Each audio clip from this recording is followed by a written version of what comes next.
Every town has its legends, and in the small, sleepy village of Maplewood, the most famous one was about the shadow in the mirror.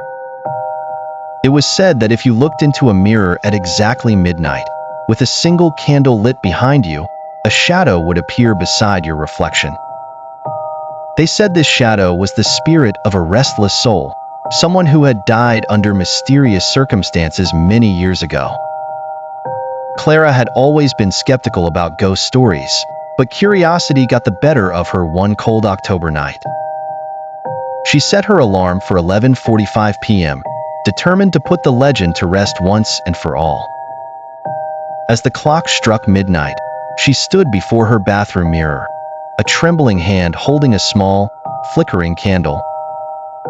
The house was eerily silent, the air heavy with anticipation. For a few moments, nothing happened. Clara felt a mix of relief and disappointment wash over her. She almost laughed at herself for believing such foolish tales.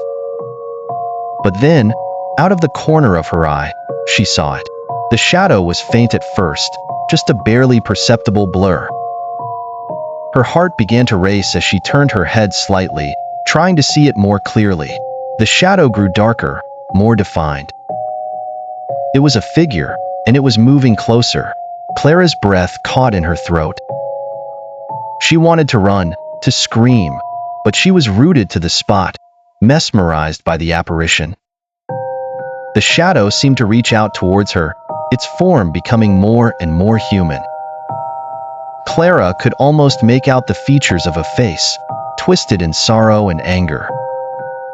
Suddenly, the candle's flame flickered violently and went out, plunging the room into darkness. Clara fumbled for the light switch, her fingers trembling uncontrollably. When she finally managed to turn on the light, the mirror was empty.